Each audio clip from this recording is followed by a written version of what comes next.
오늘 제가 준비한 말씀은 낮추면 살고 높이면 죽는다 하는 것입니다. 이것은 정말 절박한 말씀입니다. 지구에 태어나는 모든 사람들은 누구를 섬길 것인가를 결정해야 합니다. 하나님을 섬기든지 사탄을 섬겨야 되는 것이죠. 자, 그런데 이것이 간단한 문제가 아닙니다. 왜 간단하지 않을까요? 왜냐하면 나는 하나님을 섬깁니다, 나는 주님을 사랑합니다 말하면서 내 생각과 행동은 사탄을 따라갈 수 있기 때문이죠. 성도 여러분, 많은 사람들이 오늘날 나는 구원받았다, 주께서 나를 구원해 주셨다라고 참 좋아하면서 고백합니다. 그런데 그 하는 행동과 성품은 사탄을 닮은 것입니다. 그래서 오늘날 많은 사람들이 혼돈하는 것입니다. 참된 구원의 경험이 무엇인지, 도대체 세상 사람들이 세상에 살다가 교회에 가면 뭐가 어떻게 달라지는 것인지 알 수가 없게 되었습니다. 성도 여러분, 이 하나님과 사탄의 전쟁이 어떻게 이루어지는지 잘 보아야 합니다. 오늘 제가 그 말씀을 좀 나누려고 하는 것입니다. 전쟁은 이것입니다. 하나님께서는 하나님을 닮은 성도들을 만들어내십니다. 그러나 사탄은 사탄을 닮은 자들을 만들어내는 것입니다. 그래서 하나님을 닮은 사람들과 사탄을 닮은 사람들이 교회 안에서 충돌하는 것이 하나님과 사탄의 전쟁입니다. 만일 지구가 사탄을 닮은 자들로 가득 채워지면 어떻게 될까요? 이 세상에 교회가 아무리 많아도 이 지구의 주인은 사탄이 되는 것입니다. 성도 여러분, 여러분이 대형 교회에 다닌다면 대형 교단에 속해 있는 것이 중요한 게 아닙니다. 지금 내가 누구를 닮아가고 있는가가 중요한 것입니다. 사탄의 성품을 닮으면 멸망입니다. 아무리 내가 주님을 사랑한다, 주님을 믿는다라고 말해도 내 생각과 행동과 성품이 사탄을 닮으면 나는 하나님의 편이 아닌 것입니다. 이것이 교회 안에서 이루어지는 성품의 전쟁입니다. 자, 호수에 새 한 마리가 있습니다. 그 새는 자기가 백조라고 주장합니다. 그런데 그 깃털을 보면 밤색이에요. 소리를 낼 때 꽥꽥거립니다. 걸어갈 때 엉덩이를 뒤뚱거립니다. 그 자태가 고상하지 않습니다. 백조라고 주장하는데 생각하고 행동하는 것은 꼭 오리 같습니다. 자, 그러면 이 새가 무슨 새일까요? 백조입니까? 오리입니까? 성도 여러분, 내가 주장하는 것은 그래서 중요한 것이 아닙니다. 중요한 것은 내 삶의 모습이고 내 성품입니다. 성도 여러분, 사탄과 이 하나님의 전쟁이 교회 안에서 어떻게 이루어지는지 오늘 우리가 그것을 잘 살펴보려고 하는 것입니다. 그 전쟁은 두 세력이 서로 사람들을 자기를 닮게 만드는 전쟁입니다. 그 사람들이 어떻게 믿든지 관심이 없습니다. 그 성품과 그 속에, 그 마음속에 있는 것, 그 살아가는 모습이 누구를 닮는가로 결정되는 것입니다. 그래서 바벨론 속에도 하나님의 백성이 있다고 성경은 말하는 것입니다. 그럼 우리는 하나님의 성품은 어떤 것인지, 사탄의 성품은 무엇인지 알아야 하는 것입니다. 그것을 알아야 내가 닮아야 될 성품을 결정할 수 있는 것입니다. 자, 사탄을 살펴보죠. 사탄은 원래 하늘에서 하나님을 호위하는 그룹 천사였습니다. 가장 최측근의 천사였습니다. 그의 이름은 루시퍼였습니다. 루시퍼는 엄청난 보석으로 치장한 하나님의 최측근입니다. 자, 에스겔서 28장 13절부터 15절입니다. 에스겔서 28장 13절부터 15절. 네가, 여기서 루시퍼를 얘기하는 것입니다. 네가 옛적에 하나님의 동산 에덴에 있어서 각종 보석, 곧 홍보석과 황보석과 금강석과 황옥과 홍만호와 창옥과 청보석과 남보석과 홍옥과 황금으로 단장하였습니다. 이 하나님께서 이 루시퍼를 정말 각종 보석으로 단장했습니다. 하나님께서는 참 보석을 좋아하시는 것 같아요. 사람들 참 보석을 좋아하죠? 그런데 좋아하는 이유가 달라요. 하나님께는 이 보석이 그냥 아름다운 돌이에요. 색깔이 좋은 돌입니다. 그런데 사람들에게는 이 보석이 그 안에 욕망이 있는 것입니다. 자, 계속해서 읽어보죠. 내가 지음을 받던 날에 너를 위하여 소고와 비파가 예비되었었도다. 이 루시퍼는 음악에도 큰 재능을 받았습니다. 너는 기름 부음을 받은 덮는 그룹이며, 그렇죠? 루시퍼는 하나님의 곁을 지키는 덮는 그룹이었습니다. 그룹 천사였습니다. 자, 그룹 천사가 무엇입니까? 하나님께서 이스라엘 광야에서 성소를 지으라고 하셨고, 그 성소의 지성소에 법궤가 있었는데 그 법궤 위에 두 그룹 천사가 서로 마주보는 형상이 만들어져 있었던 것입니다. 무슨 뜻인가요? 하나님의 보호자가 그 두 그룹 천사의 중심에 있었습니다. 그것을 시은자라고 하죠. 거기서 쉐키나 영광이 나왔습니다. 이 그룹 천사는 하나님의 가장 가까운 곳에 있었던 것입니다. 그런데 사탄이 바로 이 그룹 천사였다는 것입니다. 사탄은 얼마나 하나님의 큰 영광과 성품을 알았을까요? 그러나 그는 타락했던 것입니다. 왜 타락했을까요? 오늘 우리가 그것을 보는 것입니다. 내가 너를 세우매 네가 하나님의 성산에 있어서 화강석 사이에 왕래하였도다. 내가 지음을 받던 날로부터 내 모든 길에 완전하더니 마침내 불의가 드러났도다. 성도 여러분, 이 루시퍼가 왜 타락했습니까? 모든 특권을 누리고 있었습니다. 하나님께 주신 이 특권으로, 그런데 자기를 높였던 것입니다. 자, 사탄의 성품이 무엇이에요? 자기를 높이는 것입니다. 누구든지 자기를 높이는 자마다 사탄의 성품을 따라가게 되는 것입니다. 자, 이사야 14장 12절부터 14절 보겠습니다. 이사야 14장 12절부터 14절. 너 아침의 아들 루시퍼여, 어찌 그리 하늘에서 떨어졌으며 너 열국을 엎은 자여, 어찌 그리 땅에 찍혔는고. 여기서 땅에 찍혔다는 것은 지구로 쫓겨났다는 것이죠. 사탄은 하나님을 대적하다가 이 지구로 쫓겨난 것입니다. 네가 내 마음에 이르기를 내가 하늘에 올라 하나님의 무별 위에 나의 보좌를 높이리라. 자, 루시퍼의 성품이 뭐예요? 하나님보다 자기를 높이는 성품입니다. 내가 북극 지폐의 산 위에 자정하리라. 가장 높은 구름에 올라 내가 지극히 높은 자와 비기리라 하도다. 자, 이 말씀에서 계속해서 반복되는 하나의 단어가 있습니다. 그것이 무엇이죠? 나입니다. 내가 높여질 때 죄가 나타난다는 것입니다. 성도 여러분, 이 죄를 파고 들어가면 그 본질을 만날 수 있는데, 그것이 무엇이에요? 나를 높이는 것입니다. 나를 높이는 순간 죄로 들어가게 되는 것입니다. 내 생각, 내 느낌을 하나님 말씀보다 높이는 것입니다. 성령께서 내 양심 속에 호소하실 때 그 성령의 음성보다 나를 높이는 것입니다. 내 뜻과 내 주장을 높이는 것이에요. 그것이 죄입니다. 성도 여러분, 사탄이 왜 하늘에서 쫓겨났습니까? 자기를 하나님보다 높였기 때문에 쫓겨난 것입니다. 우리도 누구든지 내 생각을, 내 느낌을, 내 주장을 하나님의 말씀보다 높이면 하늘에 들어갈 수 없는 것입니다. 사탄의 문제는 이것입니다. 자기를 높이는 생각이 올라오는데, 자기를 높이는 말을 하고 싶은데, 자기를 높이는 감정이 내 속에서 올라오는데 그것을 그대로 내버려 둔 것입니다.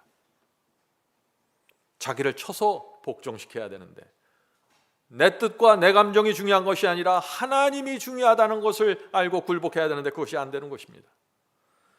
성도 여러분, 자, 사탄의 성품이 무엇입니까? 자기를 높이는 것입니다. 나를 낮추지 않는 것입니다.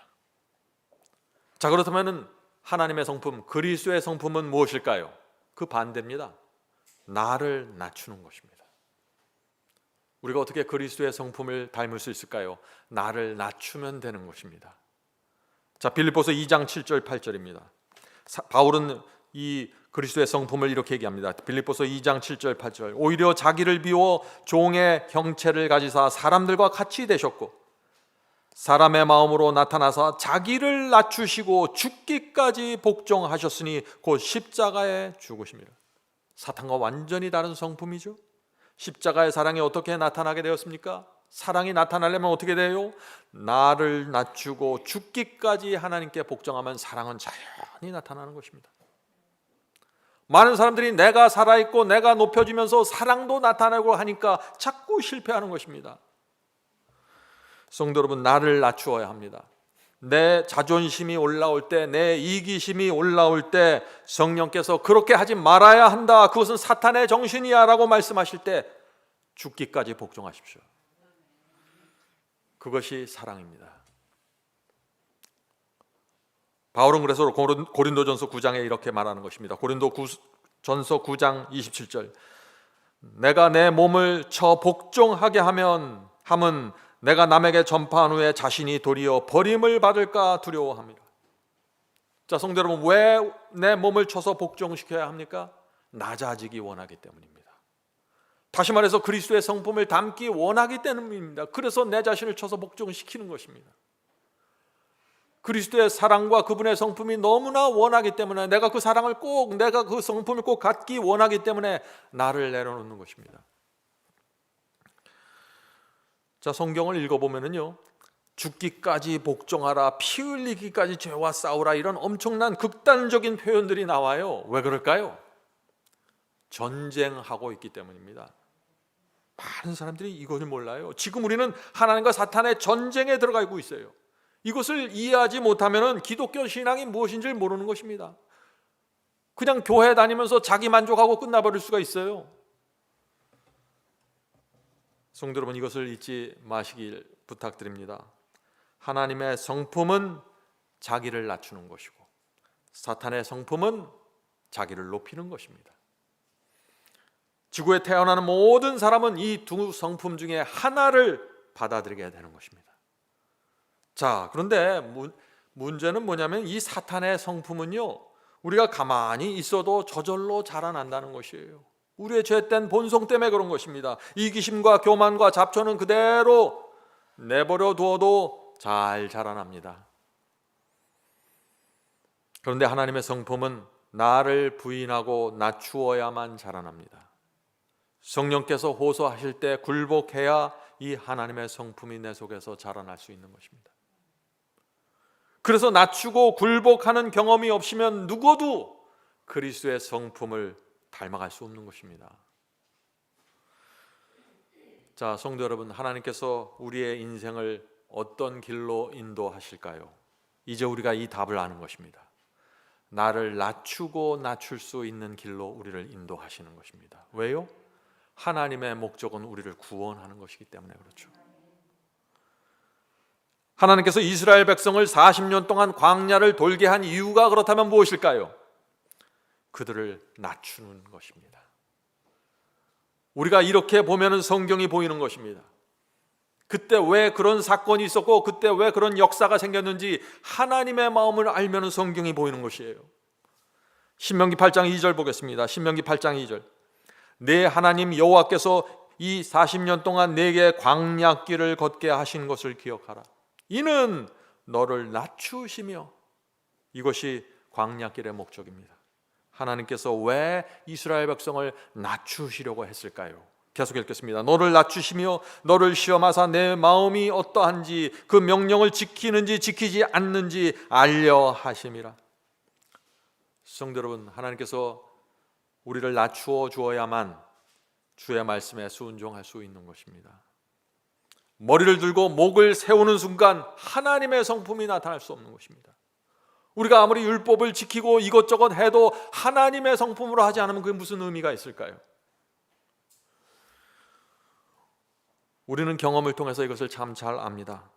우리 교인들과의 관계에서 나를 높이면 어떻게 될까요? 내 주변에 있는 사람들이 자꾸 상처를 받게 되는 것입니다. 관계는 깨어지는 것이죠. 그런데 나를 낮추면 어떻게 될까요? 교우들의 깊은 우정과 사랑이 나눠지게 되는 것입니다. 성도 여러분, 하나님과 우리의 관계도 마찬가지입니다. 하나님과 우리의 관계도 인격적인 관계이기 때문에 똑같은 원칙이 적용되는 것입니다. 역대하 7장 14절 보겠습니다. 역대하 7장 14절, 내 이름으로 일컫는 내 백성이 그들의 악한 길에서 떠나 스스로 낮추고 기도하여 내 얼굴을 찾으면 내가 하늘에서 듣고 그들의 죄를 사하고. 성도 여러분, 하나님께서 누구를 찾아오세요? 스스로 자기를 낮추는 자들을 찾아오신다는 것입니다. 나를 낮추어야만 그래서 하나님의 얼굴을 보고 죄 사함을 받을 수 있는 것입니다. 야고보서 4장 10절 보겠습니다. 야고보서 4장 10절. 주 앞에서 낮추라, 그리하면 주께서 너희를 높이시리라. 성도 여러분, 진리는 아주 단순한 것입니다. 내가 나를 낮추고 주 앞에 나가면은 하나님께서 나를 높이시고 구원하시는 것입니다. 참 이상하죠? 나를 낮추면 낮출수록 하나님께서 나를 높여주시는 것입니다. 그런데 왜 사람들이 나를 낮추려고 하지 않을까요? 사람들은 자기를 낮추려고 하는 것을 싫어합니다. 왜 그럴까요? 왜냐하면 나를 낮추면 사람들이 나를 바보 취급해요. 내가 낮추면 사람들이 나는 바보인 줄 아는 것입니다. 나는 아무것도 모르는 줄 알고 함부로 나를 대하는 것입니다. 그런데 그럴 때라도 죽기까지 낮추라는 것입니다. 그렇게 하면 하나님께서 우리를 높여주시겠다는 것입니다. 어떻게 높여주실까요? 내가 낮추면 성령께서 나를 무시하는 사람들의 머리에 숯불을 올리시고 그들의 마음을 부끄럽게 하고 감동시켜 주시는 것입니다. 하나님께서 나를 높여주시는 것입니다. 이것이. 성도 여러분, 혹시 사람들 사이에 문제가 생겼습니까? 부부 사이에 문제가 있나요? 부모와 자녀 사이에 문제가 있습니까? 나를 낮추는 것이 문제의 해결입니다. 잘 생각해 보세요. 성도 여러분, 나를 낮추어야만 사랑이 나타나고 하나님께서 찾아오시는 것입니다. 나를 낮추어야만 꼬여있던 관계가 풀어집니다. 사람들은 자기를 낮추는 사람들을 좋아해요. 자기를 높이는 사람들한테는 잘 안 가요. 왜? 가시처럼 자꾸 찔리니까 내가. 나를 낮추는 것이 그래서 참된 행복이고 복음의 비밀입니다. 나를 낮추면 다 잊어버리는 것 같은데 하나님께서 나를 높여주셔서 나를 구원의 길로 인도하시는 것입니다. 자, 어떤 사람은요, 하나님의 말씀엔 정말 잘 순종하는 것처럼 보입니다. 말씀대로 이것도 하고 저것도 합니다. 그런데 사람들에게는 자기를 낮추질 않아요. 하나님은 굉장히 높이는 것 같은데 사람들에게는 자기를 낮추지 않습니다. 자기보다 못한 사람들을 자꾸 무시하고 내려다보면서 사는 것입니다. 하나님은 높이는데 말이죠. 조금만 자존심이 상하면 그래서 견디질 못하는 것입니다. 하나님은 잘 섬기는데. 그래서 항상 내가 그 그룹 속에서 지배해야 되고 군림해야 되는 것입니다. 그런 사람들은 이 세상에서 외롭게 살 것입니다. 왜 그럴까요? 이 세상 사람들 누구도 그런 사람을 좋아하지 않습니다. 사람들은 자기를 낮추는 사람을 좋아해요. 그런 사람 옆에 있으면 상처받지 않고 마음이 편하기 때문에 사람들이 몰려드는 것입니다. 성도 여러분, 자기를 낮추지 않으면은 사회생활도 교회생활도 자꾸 꼬이고 힘들어지게 됩니다. 자, 반면에 이와 반대의 경우도 있습니다. 어떤 사람들은 사람들 앞에서 정말 자기를 잘 낮춥니다. 겸손하게 보입니다. 그런데 하나님의 말씀 앞에 가면은 자기를 높여요. 참 이상하죠? 사람들에게는 친절하고 상냥하고 머리를 잘 숙여요. 그런데 하나님의 말씀 앞에 가면 머리를 들고 자기 뜻, 자기 감정을 주장합니다. 이렇게 얘기하는 것입니다. 하나님께서는 그렇게 말씀하셨지만 나는 그렇게 생각하지 않습니다. 하나님의 뜻은 그것이만 내 뜻은 그것이 아닙니다. 고집 피우는 것입니다. 하나님께서 이런 사람들 구원하실 수 있을까요? 불가능한 것입니다. 성도 여러분, 나를 높이면 사탄이 알아보고 나를 찾아옵니다. 왜? 나랑 비슷한 친구가 저기 있다 생각하는 것이죠. 오랫동안 제가 신앙을 하면서 하나님 앞에서 머리를 들다가 사탄에게 끌려간 사람들을 제가 많이 보았습니다. 하나님께 죽기까지 복종하십시오. 그것이 살 수 있는 유일한 길입니다. 주께서 주신 재능과 은사를 하나님을 위해서 사용하십시오. 그리고 자기를 낮추십시오. 하나님을 위해서 최고의 헌신을 드리고 나는 낮추고 낮추십시오. 그것이 하늘의 원칙입니다. 자, 이제 제가 여러분께 질문을 드리겠습니다.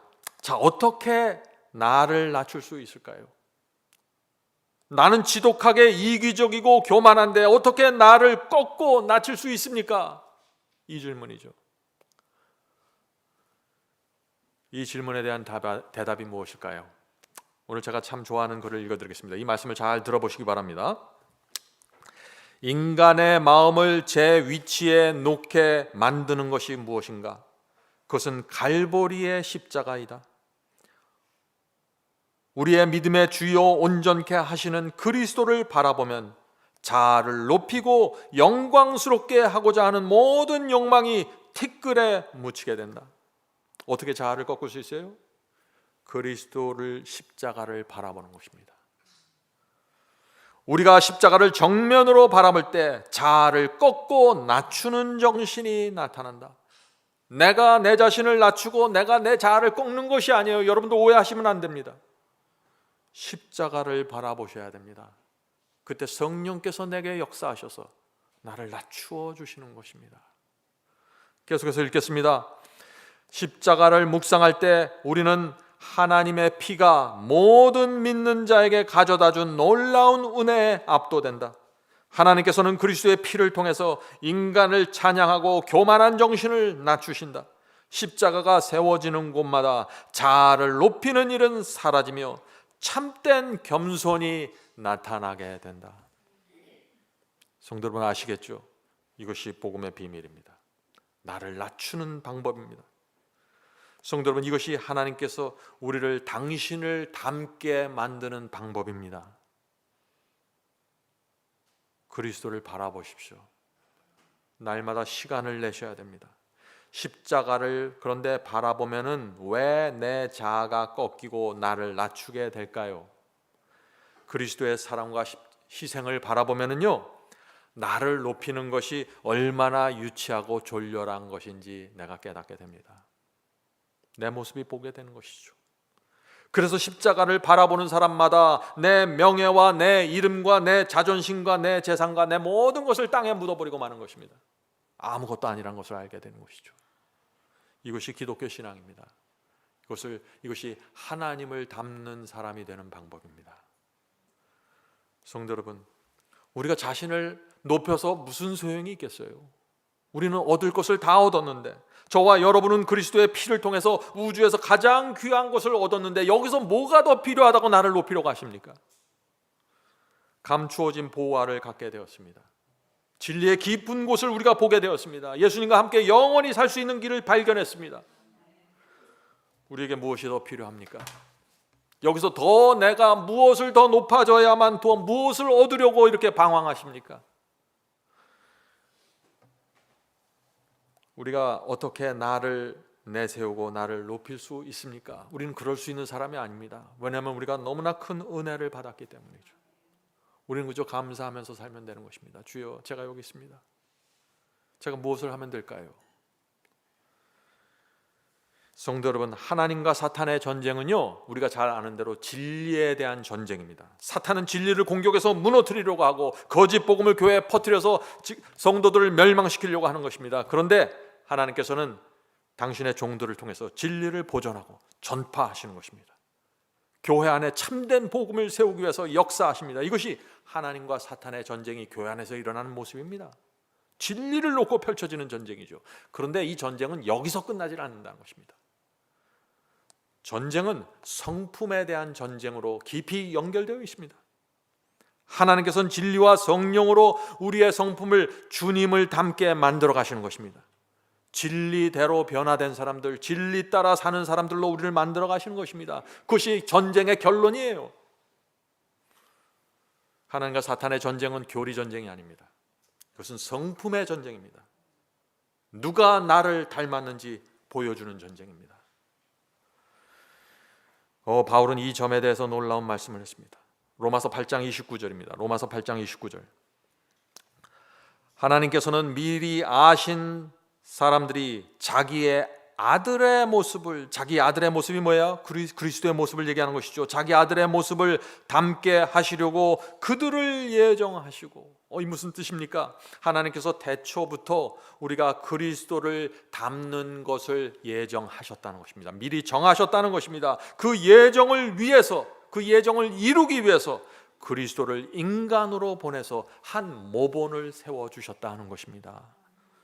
계속해서 읽겠습니다. 그리스도가 많은 성도들 가운데 맏아들이 되게 하셨습니다. 이것이 성육신의 비밀입니다. 성도 여러분, 우리는 하나님의 자녀이고 그리스도는 누구예요? 그리스도는 맏아들이라는 것입니다. 그래서 우리가 맏아들이 가신 그 길을 따라가는 것입니다. 그 길을 따라가야 그리스도를 닮게 된다는 것입니다. 그래서 당신의 아들을 이 땅에 인간으로 보내서 이 성도들이 어떻게 살아야 될지를 보여주신 것입니다.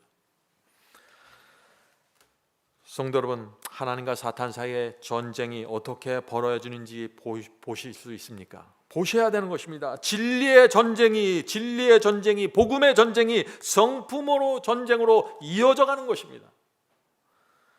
자기를 낮추고 부인하는 사람들은 하나님의 편에 서게 될 것입니다.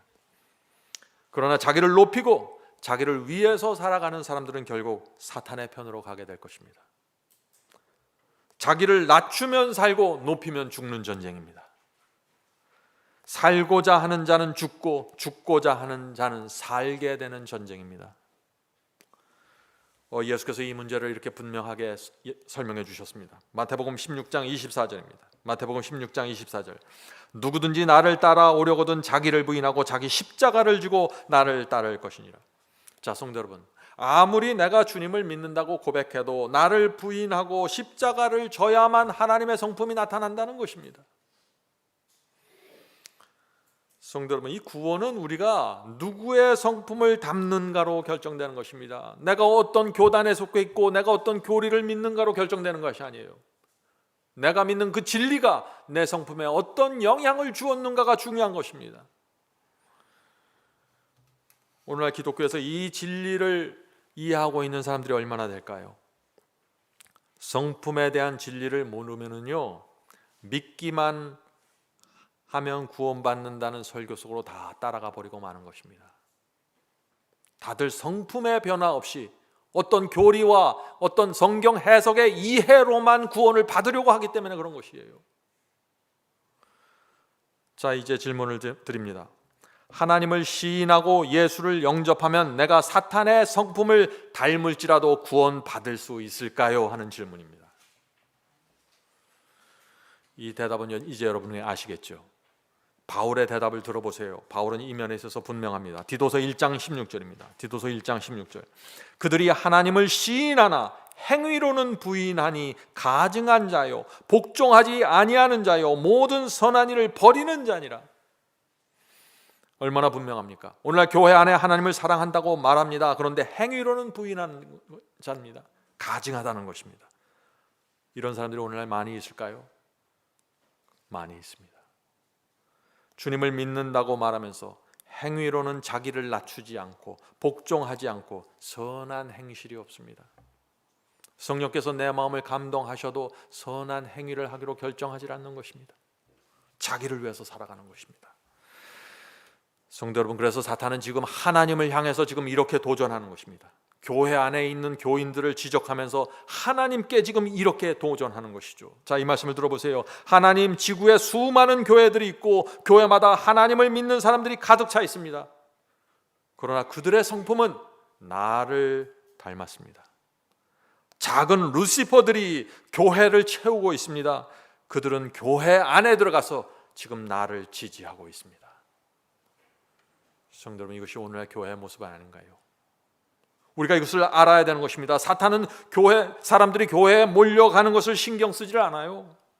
어떤 교리를 이해해도 신경 쓰지 않습니다. 그러나 성도들이 자신을 낮추고 자기가 이해한 그 진리대로 하나님의 성품을 드러내려고 하면은 크게 두려워하는 것입니다. 왜 그럴까요? 우리 속에서 하나님의 진리와 하나님의 성품이 하나로 연결돼서 연합돼서 나타날 때 거기에는 하나님의 영광이 큰 능력으로 나타나기 때문입니다. 여기서 엄청난 에너지가 폭발돼 나오는 것입니다. 하나님의 말씀 진리와 하나님의 성품이 하나로 연합될 때 어디서요? 내 속에서. 여기서 폭발적인 에너지가 나오는 것입니다. 그런 교회에 늦은 비 성령이 내리게 될 것입니다. 그래서 사탄이 두려워하는 것입니다. 진리와 성품, 하나님의 성품이 연결되는 것을 사탄은 가장 두려워하는 것입니다. 여러분이 어디에 초점을 맞추고 살아야 될지 우리가 오늘 이 말씀을 통해서 좀 확인해야 되는 것이에요. 어떤 분들은 열심히 봉사합니다. 헌신하고 희생합니다. 열심히 전도합니다. 그런데 무엇을 하든지 자신이 그 일의 중심에 있어야 된다고 믿는 것입니다. 그 일을 통해서 내가 높여져야 만족하는 것입니다. 자신이 중심이 되지 못하면 만족하지 못하고 견디지 못합니다. 그런 분들을 보면 참 안타깝죠. 성도 여러분, 하나님과 사탄의 전쟁의 중심에 이 성품이 있다는 사실을 잊으면 안 됩니다. 내가 누구를 닮는가? 나를 쳐서 복종시키는가? 나를 낮추고 나보다 못한 다른 영혼들을 섬기는가? 이것이 전쟁의 이슈가 되는 것입니다. 나를 낮추지 않으면은 아무리 오래 믿어도 성장하지 않습니다. 오늘 많은 분들이 왜 나는 성장하지 않습니까? 아침마다 예배드리고 말씀을 읽고 기도하는데 왜 나는 성장하지 않습니까? 라고 질문을 합니다. 이 질문이 제가 가장 많이 받는 질문 중에 하나예요. 왜 그럴까요? 나를 낮추질 않는 것입니다. 성도 여러분, 사탄은 하늘에서 쫓겨난 이후에 행복하지 않았습니다. 뭐가 그렇게 행복하겠어요? 하늘의 모든 것들을 놔두고 떠나가는데 참담함을 느꼈습니다. 마찬가지입니다.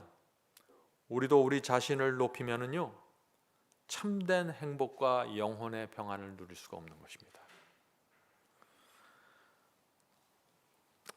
제가 지금까지 살면서 배운 것은 내가 나를 챙기고 내 앞가림 열심히 하면서 살면은 하나님께서 나를 챙겨주지 않으시더라고요.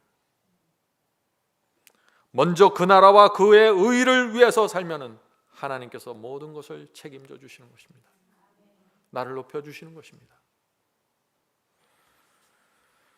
성도 여러분, 이제 나를 높이고 내가 내 앞가림하고 나를 챙기고 다 내려놓으세요. 다 쓸데없는 일들입니다. 무엇이 하늘의 지혜인지 잘 생각해 보세요. 하늘은 하나님을 닮는 자들이 가는 곳입니다. 나를 낮추는 자들, 나를 챙기는 대신에 다른 사람을 챙기고 섬기는 자들, 그들이 가서 살 곳이 하늘입니다. 자, 이제 우리는 그래서 이 질문에 스스로 대답해 보아야 하는 것입니다. 질문은 이것입니다. 나를 높이면서 살겠습니까? 아니면 다른 사람을 섬기면서 살겠습니까? 여러분들 마음속에 질문에 대답해 보세요. 나를 사랑하면서 살겠습니까? 아니면 다른 사람을 사랑하고 돌보면서 살겠습니까? 나를 높이면서 살겠습니까? 아니면 하나님의 복음을 위해서 하나님의 복음을 높이면서 살겠습니까? 성도 여러분, 이것이 전쟁의 이슈입니다. 여러분 어느 쪽을 택하시겠어요? 높고자 하는 자는 죽을 것이고 낮고자 하는 자는 살 것입니다.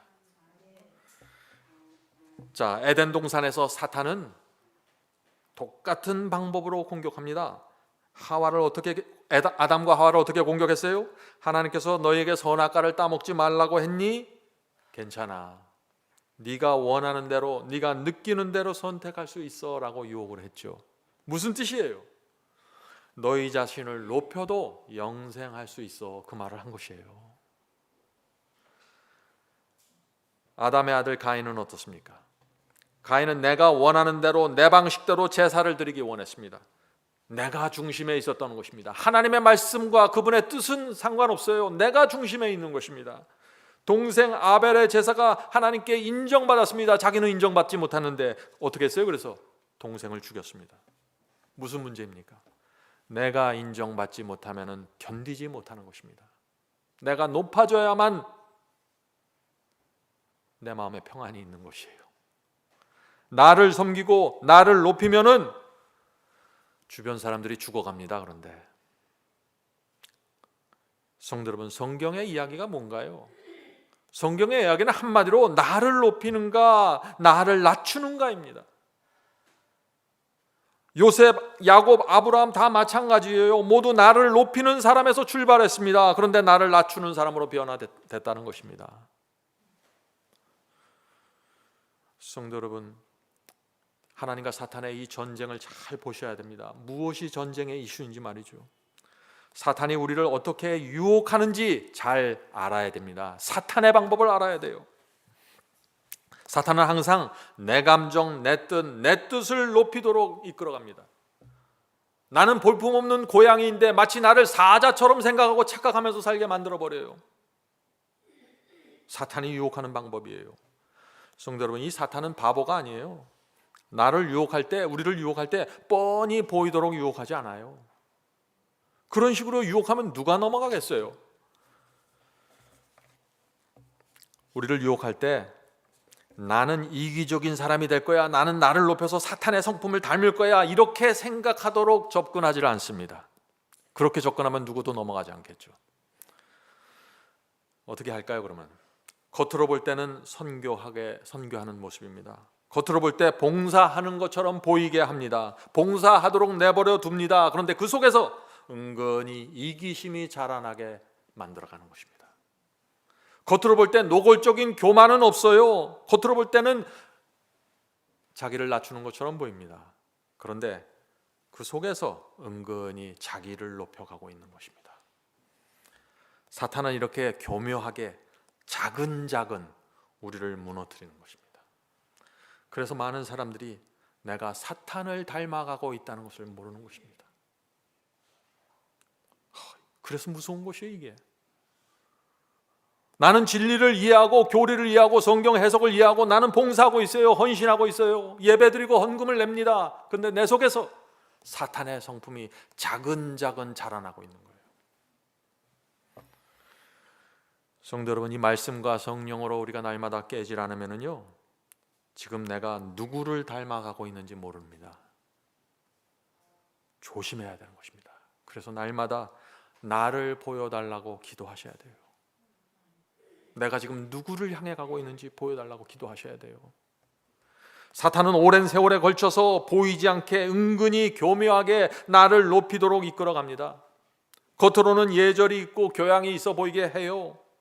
그러나 그 영혼 깊은 곳에 이기심과 교만이 뿌리를 계속해서 내려가는 것입니다. 사탄의 전략입니다, 이것이.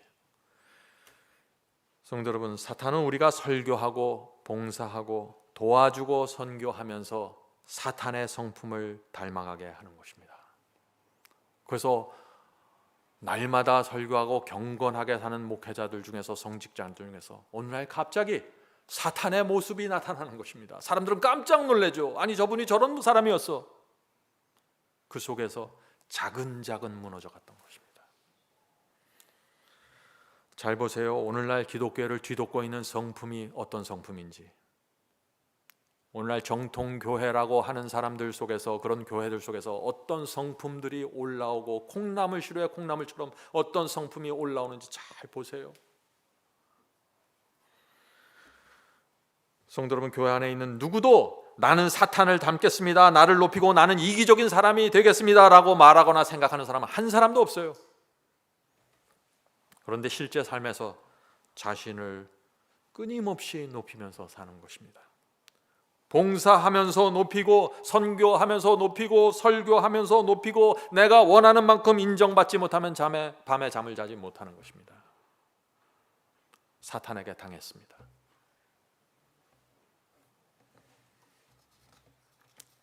18세기 산업혁명 이후 사탄은 온 세상이 자기의 성품을 담게 만드는 놀라운 프로젝트를 가동시켰습니다. 그 프로젝트가 뭘까요? 엄청난 숫자의 사람들을 도시로 몰려들게 만들었습니다. 산업혁명 이후 말이죠. 대도시가 생기면서 사람들은 직장을 얻기 위해서, 좀 더 나은 삶을 위해서 도시로 몰려들었습니다. 그렇게 해서 대도시들이 전 세계에 생기면서 사람들의 성품에 엄청난 변화가 생겼어요. 끔찍한 변화입니다. 1940년대 미국은 전체 인구의 90%가 시골에 살았습니다. 그런데 1980년대에는 전체 인구의 90%가 도시에 집중되어 있어요. 그래서 1940년대와 1990년대 미국 학교에서 생긴 문제를 어떤 기관에서 설베이했는데, 그 문제를 비교해보면 사탄이 얼마나 크게 역사했는지 알 수 있는 것입니다. 자, 1940년대 미국 학교의 문제는 이것이었습니다. 1940년대입니다. 첫 번째 문제는 잡담입니다. 학생들이 교실에서 잡담하는 것이 제일 첫 번째 문제였어요. 두 번째는 공부 시간에 껌을 씹는 것이 문제였습니다. 세 번째는 공부 시간에 떠드는 것입니다. 네 번째는 독도에서 뛰는 것입니다. 다섯 번째는 새치기 합니다. 줄을 서서 들어가야 되는데 새치기를 하는 것이에요. 이것이 1940년대 미국 학교의 문제였습니다. 여섯 번째는 쓰레기통에 휴지를 제대로 버리지 않는 것입니다. 1980년대에는 학교 문제가 어떻게 됐을까요? 첫 번째 문제는 마약입니다. 두 번째 문제는 음주, 세 번째는 임신, 네 번째는 자살, 다섯 번째는 강간, 여섯 번째는 강도와 폭행입니다. 1980년대 문제가 이렇다는 것입니다. 지금은 어떨까요? 상상할 수가 없겠죠. 성도 여러분, 어떻게 이 도시에서 이 엄청난 타락이 이루어질까요? 그런데도 여전히 사람들은 도시가 좋다고 도시로 몰려드는 것입니다. 사탄은 이 도시의 집들을 먼저 다닥다닥 붙여서 지었습니다. 옆집을 늘 들여다보면서 살게 만들어 놨어요. 큰 대형 아파트를 만들어서 늘 옆집을 보고 그 집이 어떻게 살아가는지 늘 보게 만들었어요. 왜 그랬을까요? 경쟁하도록 불붙인 것입니다. 사람들이 학교와 직장과 자동차와 입는 옷과 사는 집을 늘 서로 비교하면서 살도록 만들어놨어요. 끊임없이 이 욕망을 충동질 받도록 만들어 놓은 것입니다. 주변 사람들과 나를 비교하면서 살면서 자신도 모르는 사이에 이 사탄이 쳐져온 젖에 다 걸리게 만들어 놓은 것입니다. 더 나은 물건과 더 나은 환경을 위해서 정신없이 뛰어다니게 만들었어요. 눈만 뜨면 돈 벌러 나갈 수밖에 없는 세상이 되었습니다. 그리스도의 십자가와 하나님의 성품을 깊이 바라보지 못하게 하는 것입니다. 이것이 마지막 목적입니다. 성도 여러분, 사탄이 원하는 것이 무엇일까요? 나를 높이고 나에게 집중하는 성품으로 만드는 것입니다. 하나님의 성품과 그분의 그리스도의 순수한 생애는 생각도 하지 못하게 만들어놨어요. 그래서 교회에 다니면서 마치 몇 개의 교리와 성경절을 이해하면 구원받을 것처럼 그렇게 만들어 놓아버렸습니다. 그래서 교회에 다니면서 사탄의 성품을 갖고 교회를 열심히 다니고 있는 것이에요. 성도 여러분, 오늘날 교회의 문제가 무엇입니까? 하나님을 믿는 사람이나 믿지 않는 사람이나 다 똑같은 성품이라는 데 문제가 있는 것입니다. 차이는 뭐예요? 교리를 이해해요. 성경절을 이해해요. 교회에서 행하는 예식을 잘해요. 성도 여러분, 사탄이 지금 무엇을 하고 있는지 우리가 보아야 되는 것입니다. 사탄은요, 이 주께서 주신 이 말씀을 무너뜨리기 위해서 총력을 다하고 있어요. 그 말씀이 무엇인가? 베드로전서 2장 9절입니다. 베드로전서 2장 9절. 너희는 택하신 족속이요 왕같은 제사장들이요 거룩한 나라요 그의 소유가 된 백성이니 이는 너희를 어두운 가운데서 불러내어 그의 기이한 빛에 들어가게 하시니에 아름다운 덕을 선포하게 하려 하심이라. 성도 여러분, 이것 때문에 우리가 여기에 와 있는 것입니다. 우리는 택하신 백성입니다. 왕같은 제사장입니다. 거룩한 나라입니다. 우리의 사명은 하나님의 성품을 이 세상에 보여주는 것이고 선포하는 것입니다. 그래서 진리를 이렇게 믿는 사람들은 그리스도의 성품으로 살아간다는 것을 우리가 보여주고 선포하는 것이에요. 그럴 때 사탄이 물러가고 하나님의 영광이 크게 나타나는 것입니다. 그래서 사탄은 이것을 어떻게 해서든지 막기 위해서 어떻게 했어요? 온 세상 사람들을 도시에 몰아넣고 인터넷으로 하나로 묶어버렸어요. 그래서 사람들은 인터넷과 스마트폰 앞에서 어떻게 합니까? 인터넷을 들여다보면서, 컴퓨터를 들여다보면서, 텔레비전을 들여다보면서 나도 저것을 사고 싶다, 나도 저렇게 살고 싶다, 나도 저런 옷을 입고 싶다, 나도 저런 사람이 되고 싶다, 저런 부모를 갖고 싶다, 저런 자녀를 갖고 싶다. 이렇게 되는 것입니다. 사탄은 물건과 사람들과 환경을 이용해서 나도 저렇게 되고 싶다는 욕망을 끊임없이 우리 속에서 불러일으키는 것입니다. 결과가 어떻게 됐습니까? 대부분의 사람들이 이제 자기를 낮추려고 하잖아요. 그것은 바보라고 생각하는 것입니다. 경쟁에서 이기고 지배하는 것이 성공의 기준이 되었습니다. 성도 여러분, 나를 높이는 정신이 온 세상을 뒤덮고 있는 것이 보이시나요? 엄청난 숫자의 사람들이 지금 작은 루시퍼가 되어서 돌아다니고 있는 것입니다. 성도 여러분, 저도 이 문제를 생각할 때마다 고민이 많이 됩니다. 나를 낮추고 낮추는 문제로 고민하는 것입니다.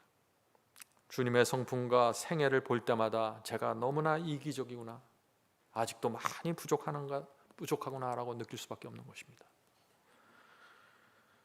다른 사람들에게 낮추라고 말하고 자기를 부인하라고 설교하는데 제가 이기적으로 기울어가는 모습을 볼 때마다 저는 여러분이 느끼는 것보다 더 깊은 좌절을 느낄 수밖에 없는 것입니다. 그런데 그때마다 제가 가는 곳은 십자가밖에 없어요. 십자가에 가서 주님을 바라볼 수밖에 없는 것입니다. 성도 여러분, 여기에 우리의 소망이 있는 것입니다. 주님을 바라보면은 성령께서 내게 오십니다. 성령께서 오셔서 높고자 하는 마음을 낮춰주시고 붙잡아 주십니다. 완악하고 교만한 마음을 부드럽게 해주십니다. 나를 낮추고 새 생명을 얻게 해주십니다.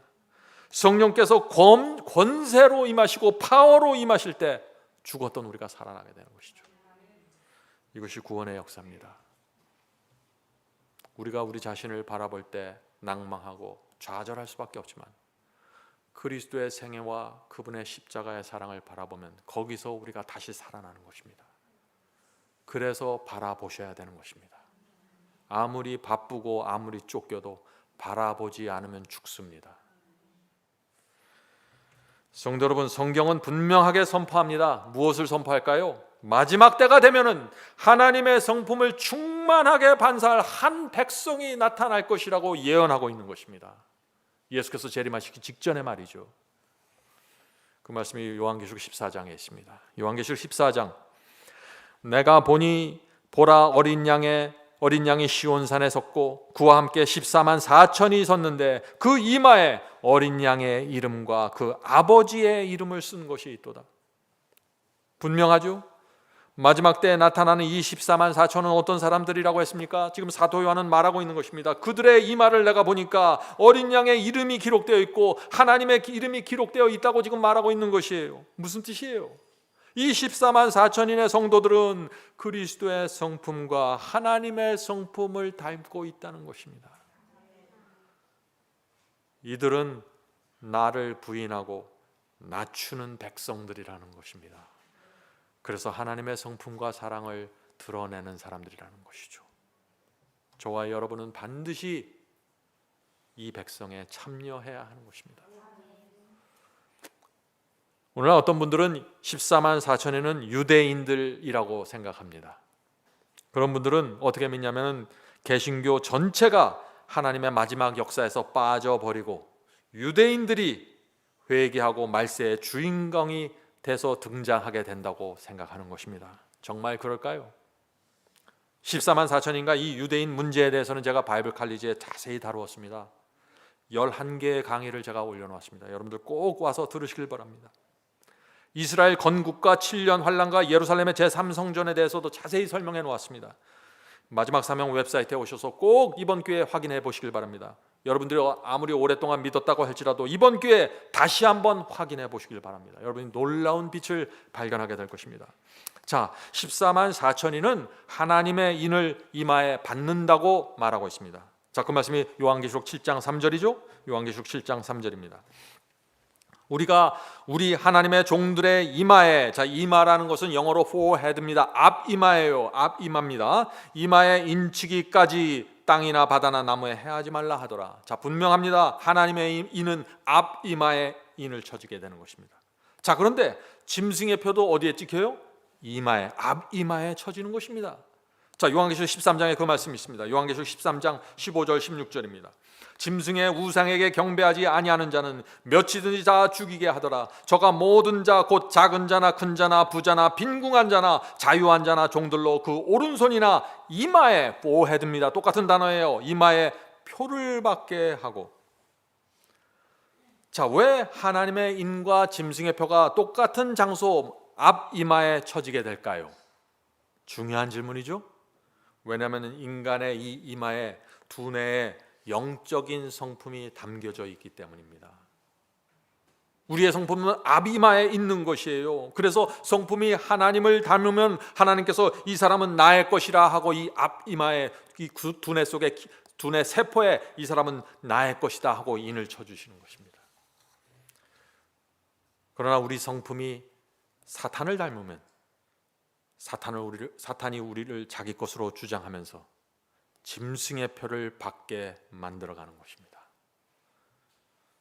성도 여러분, 오늘 많은 사람들이 베리 칩이 짐승의 표라고 하죠. 컴퓨터 칩이 피부에 들어가는 순간 짐승의 표를 받는 거다고 많은 사람들이 그렇게 이해를 합니다.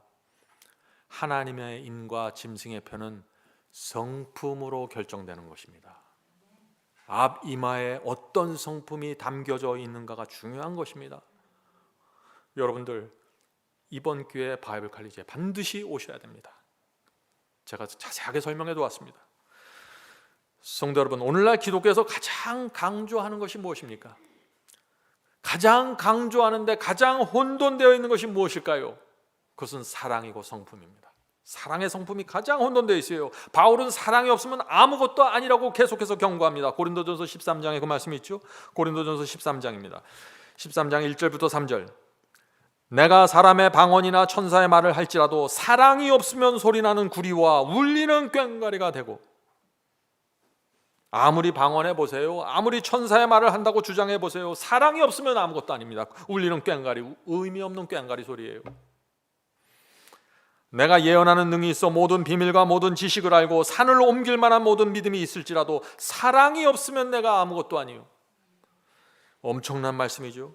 예언에 대한 모든 지식을 갖고 있어도, 산을 옮기는 그런 엄청난 믿음이 있어도 사랑이 없으면 아무것도 아니라는 것이에요. 왜요? 그런 사람은 하나님을 나타내질 못해요. 계속 읽겠습니다. 내가 내게 있는 모든 것을 구제하고 내 몸을 불사르게 내어줄지라도 사랑이 없으면 내게 아무 유익이 없느니라. 성도 여러분, 내 재산을 털어서 구제하셨습니까? 불구덩이에 뛰어드셨습니까? 사랑이 없으면 아무것도 아니라는 것입니다. 충격적인 이야기죠. 사랑이 왜 이렇게 중요할까요? 그런데 사랑은 하나님의 성품이기 때문에 그렇습니다. 하나님의 성품이 없으면서 방언을 하고 예언을 하고 구제를 하고 내 몸을 불태우는 그런 희생을 한다고 해도 의미가 없다는 것입니다. 왜 그럴까요? 그런 신앙은 불교에도 있고 유교에도 있고 우상 숭배자들 속에 얼마나 널려져 있습니다. 성도 여러분, 자, 그렇다면 우리가 이 세상에 이렇게 수많은 종류의 여러 가지의 사랑들이 있는데 우리가 그렇다면 어떤 사랑을 가져야 할까요? 성경이 말하는 그 사랑을 가져야 되는 것입니다. 자, 바울이 말하는 사랑을 들어보세요. 고린도전서 13장 4절부터 7절입니다. 고린도전서 13장 4절부터 7절. 사랑은 오래 참고 사랑은 온유하며 투기하는 자가 되지 아니하며 사랑은 자랑하지 아니하며 교만하지 아니하며. 자, 이 사랑을 설명하는데 자, 뭐예요? 잘 들어보세요. 전부 자기를 낮추는 것입니다. 교만하지 않고 투기하지 않고 자랑하지 않고 전부 자기를 낮추는 것이에요. 무례히 행치 아니하며 자기를 낮추는 것입니다. 자기의 유익을 굳지 아니하며 자기를 낮추는 것입니다. 성내지 아니하며 악한 것을 생각하지 아니하며 불의를 기뻐하지 아니하며 진리와 함께 기뻐하고 모든 것을 참으며 모든 것을 믿으며 모든 것을 바라며 모든 것을 견디느니라. 성도 여러분, 성내지 않고 악한 것을 하지 않고 오래 참고 온유하고 이런 것들은 불교에도 다 있어요. 성경의 사랑은 무엇이 포함되어 있어요? 그런데 진리가 포함되어 있는 사랑이에요. 여기서 우상 숭배자들의 사랑과 하나님의 사랑이 다른 것입니다. 사랑에는 진리가 포함되어 있어요. 진리가 없는 사랑은 성경의 사랑이 아닙니다. 성도 여러분, 오늘부터 우리 모두 고린도전서 13장 이 사랑장을 매일 읽으시길 바랍니다. 저도 읽겠습니다. 잠자리에 들기 전에 고린도서 13장을 펼쳐놓고 이렇게 기도해 보세요. 주님, 오늘 고린도전서 13장에 나오는 말씀과 제 성품이 조화를 이루었나요? 오늘 제 생각과 말로 나를 높였습니까? 오늘 제가 주변의 영혼들을 배려하고 섬겼나요? 가르쳐 주시옵소서. 하나님의 성품을 닮기 원합니다. 도와주세요.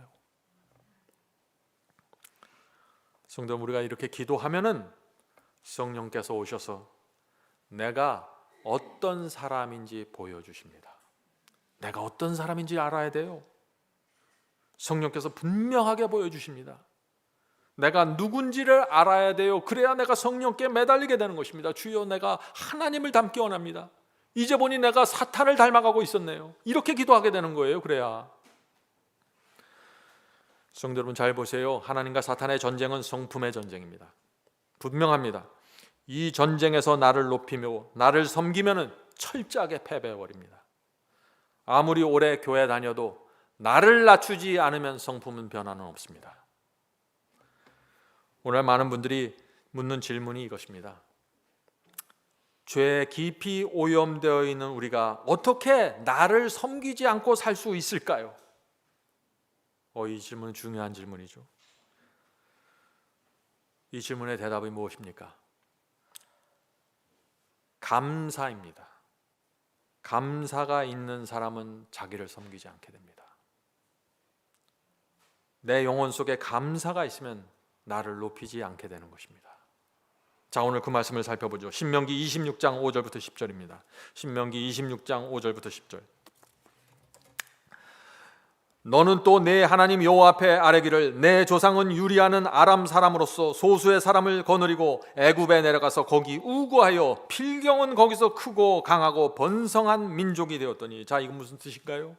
이스라엘은 원래 아람 사람들 중에 하나였는데 하나님께서 이들을 당신의 백성으로 불러주셨다는 것입니다. 성도 여러분, 이 세상에 살다가 허망하게 죽어야 될 우리가 아닌가요? 그런데 하나님께서 은혜로 우리를 불러주신 것입니다. 그런데 어떻게 우리가 하나님과 사람들 앞에서 내 자신을 높이면서 살 수 있습니까?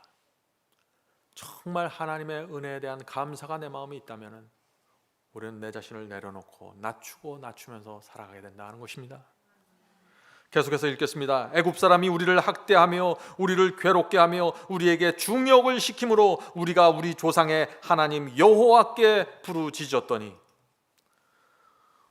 성도 여러분, 우리는 진리를 모른 채 어둠 속에서 주님을 찾고 헤맸습니다. 오랫동안 우리가 그렇게 살아온 사람들입니다. 그런데 그때 여호와께서 우리의 부르짖음을 들으시고 응답하시고 꺼내주신 것입니다. 얼마나 감사합니까? 이 감사가 우리 마음속에 있으면 우리는 하나님 앞에서 낮추게 되는 것입니다. 계속해서 읽어보죠. 여호와께서 우리 음성을 들으시고 우리의 고통과 신고와 압제를 하감하시고 여호와께서 강한 손과 편팔과 큰 위엄과 이적과 기사로 우리를 애굽에서 인도해 내시고 이곳으로 인도하사 이 땅 곧 젖과 꿀이 흐르는 땅을 주셨나이다. 성도 여러분, 우리는 이 세상에서 죽어라 일만 하면서 노예처럼 살았던 사람들이죠. 다른 희망이 없었습니다. 돈 열심히 모아서 은행에다 놓고 그 쌓아가는 돈을 보면서 만족하고 그렇게 살다가 멸망당할 운명이었습니다. 그런데 하나님께서 우리를 불러주셔서 여호와의 강한 팔과 강한 손이 우리를 건져주셔서 진리로 인도해 주신 것입니다. 내가 잘나서 여기 온 것이 아니라 하나님의 말씀의 그 젖과 꿀이 흐르는 땅으로 우리를 옮겨주신 것입니다. 그런 우리가 어떻게 나만 생각하고 나를 높이고 나를 섬기면서 살겠다는 생각을 감히 할 수 있을까요? 그럴 수 없는 것입니다. 은혜를 모르는 짐승이 아니라면 그럴 수 없는 것이죠. 계속해서 읽어보죠. 여호와여, 이제 내가 주께서 내게 주신 토지 소산의 만물을, 여기서 만물은 첫 열매입니다. first fruit입니다. 토지 소산의 첫 열매를 가져왔나이다 하고. 성도 여러분, 하나님의 은혜를 알면은요, 내가 가진 것 중 가장 귀한 것 첫 열매를 감사의 예물로 드리면서 살게 된다 하는 것입니다. 성도 여러분, 애굽에서 나온 이스라엘 백성들이 왜 광야에서 떼죽음을 당했습니까? 홍해를 건넜을 때 그들은 찬양하고 감격했습니다. 그런데 그 감격이, 감사가 사라지기 시작한 것입니다. 그러면서 자기를 높이기 시작했어요. 내 마음대로 살기 시작했습니다. 우상을 만들었습니다. 불평하기 시작했어요. 감사가 사라지면서 나를 높이게 되었고 그것은 우상 숭배로 넘어가게 되었습니다. 성도 여러분, 그래서 우리가 정말 감사하면은 나를 높이고 섬기는 정신을 내려놓게 되는 것입니다. 왜 내려놓을까요? 감사하기 때문이죠. 만족하기 때문입니다. 내가 원하는 것이 다 채워졌기 때문입니다. 그래서 나를 더 이상 높이려고 애쓸 필요가 없게 된 것입니다. 무엇이 더 있어야 감사할까요? 여러분, 무엇을 더 얻으려고 높여지십니까? 성도 여러분, 가난한 집에 태어났든지 부잣집에 태어났든지 성공했든지 내가 지금 실패했든지 내가 지금 어떤 고생을 하고 있든지 그건 중요한 것이 아닙니다. 중요한 것은 하나님께서 나를, 어둠 속에 있던 나를 건져서 빛으로 옮겨주셨다는 것입니다. 이것이 가장 우리 인생에 중요한 것입니다. 풍요로운 이 가나안의 말씀과 빛으로 우리가 인도함을 받았어요. 날마다 하늘에서 내려오는 말씀의 만나를 지금 먹고 있는 것입니다. 날마다 하늘 성소에 올라가 하나님을 만날 수 있게 되었습니다. 성도 여러분, 이런 특권을 가진 우리가 어떻게 나를 높일 수 있습니까? 높인다면은 많은 특권을 가졌던 루시퍼가 하나님 앞에서 자기를 높였던 것과 같은 정신과 성품이라는 것입니다. 자, 이제 오늘 말씀의 결론으로 들어가겠습니다. 성경을 펼쳐놓고 하나님께서 사람을 구원하시는 모습을 이제 하나씩 좀 살펴보겠습니다. 먼저 신명기 8장 3절 보겠습니다. 신명기 8장 3절입니다. 자, 사람을 구원하는 여호와의 방법입니다. 여호와께서 너를 낮추시며 너로 줄이게 하시며. 여호와께 가면 축복을 받는 줄 알았더니 아니에요. 여호와께서 너를 낮추시며 너를 줄이게 하시며 또 너도 알지 못하며 내 열조도 알지 못하는 만나를 내게 먹이신 것은 사람이 떡으로만 사는 것이 아니요 여호와의 입에서 나오는 모든 말씀으로 사는 줄을 너로 알게 하려 하심이니라. 성도 여러분, 여호와께서 우리를 낮추고 줄이게 하십니다.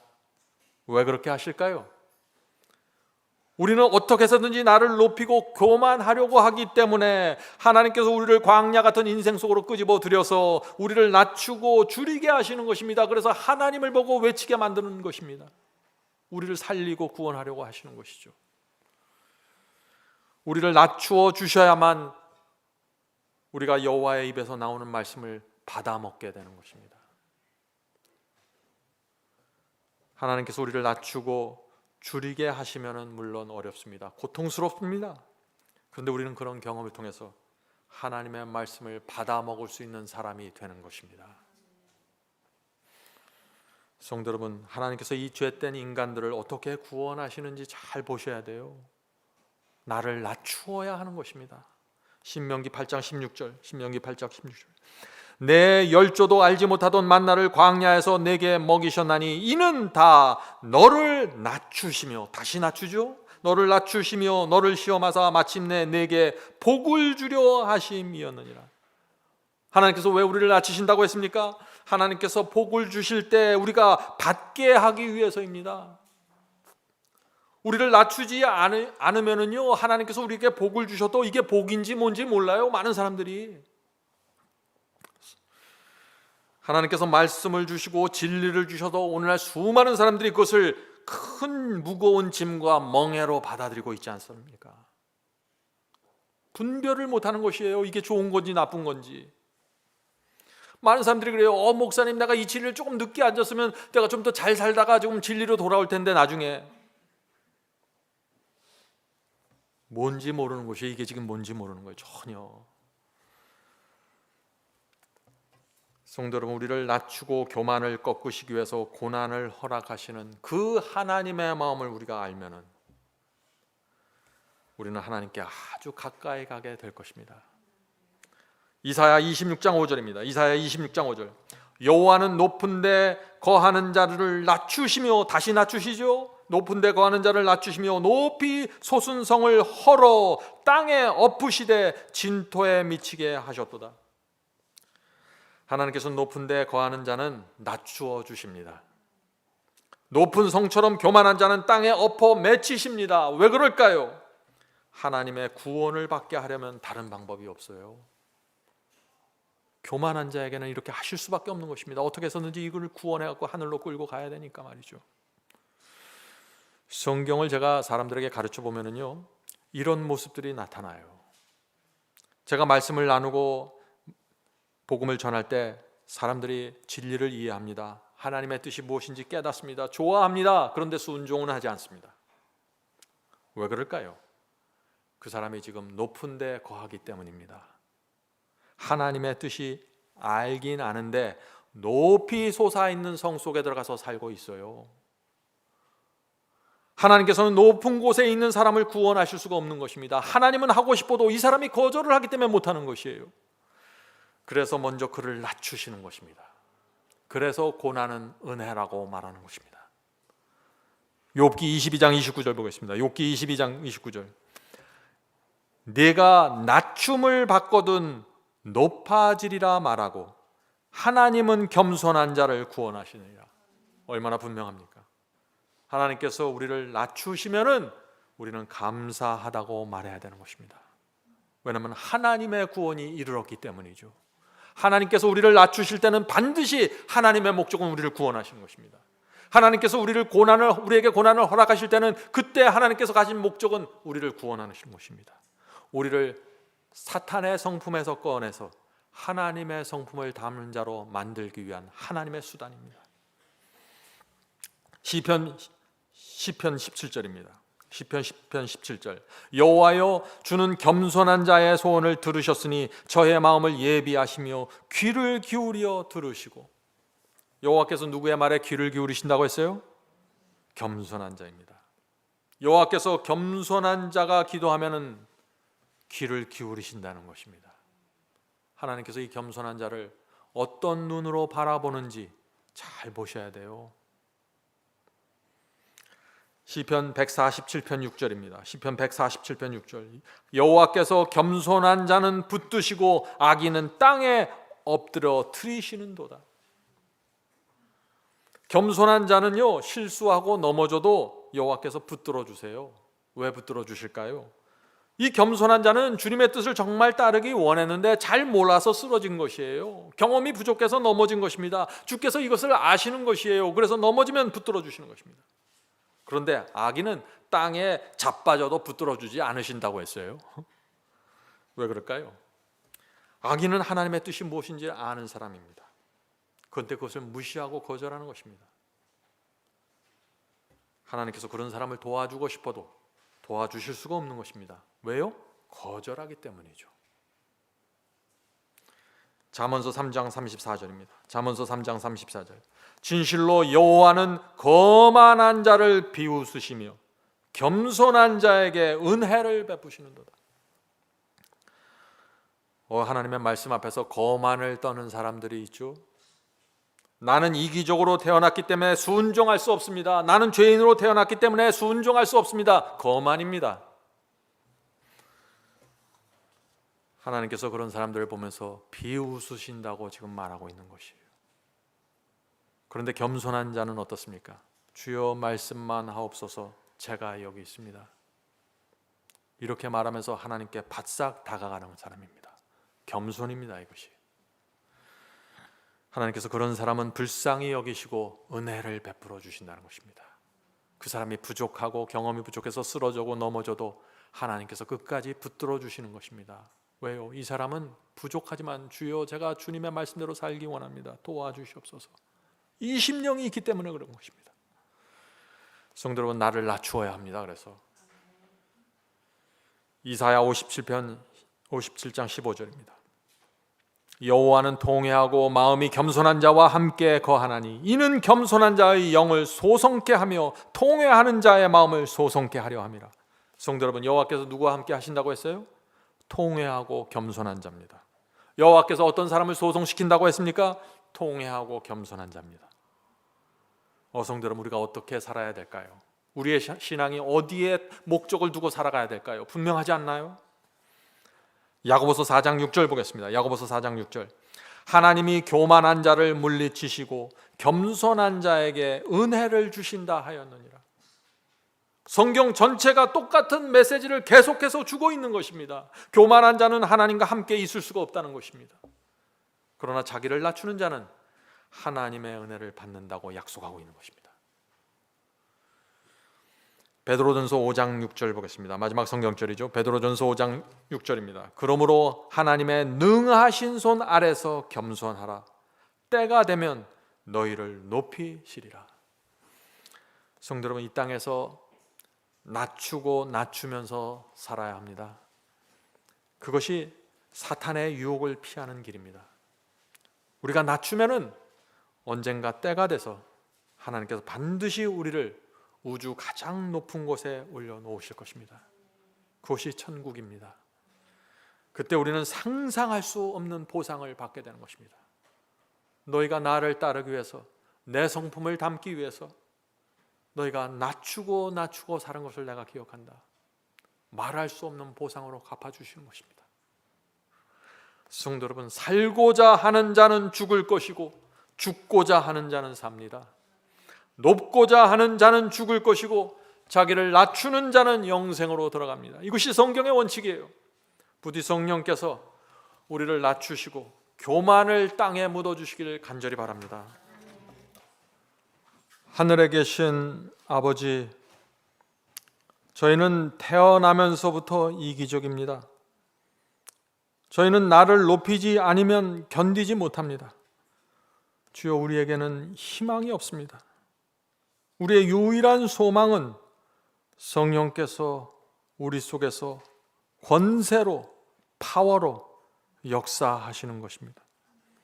부디 저희를 낮춰주시고 굴복시켜 주셔서 하나님의 성품 나타내도록 도와주시옵소서. 하늘의 역사를 이루어 주시옵소서. 주여, 우리의 이기심을 용서해 주시옵소서. 진리를 믿는다고 말하면서 나를 높였던 사실을 고백합니다. 불쌍히 여겨 주시옵소서. 주께서 우리를 애굽의 노예에서 구해 주셨는데 우리는 나를 높이고 대접받으려고 하고 인정받으려고 했습니다. 용서해 주시옵소서. 주님, 하나님의 성품으로 이끌어 주시옵소서. 날마다 사랑이 무엇인지 알려주시옵소서. 오랫동안 주님을 믿고 따랐지만 저희는 사랑을 아직도 모릅니다.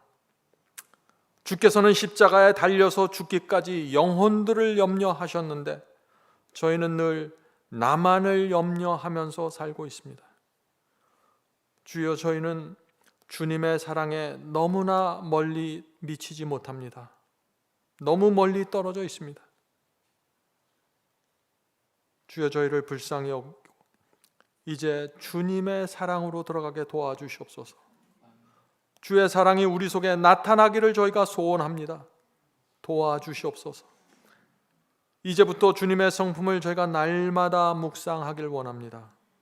주님의 성품을 받길 원합니다. 성령께서 역사해 주시옵소서.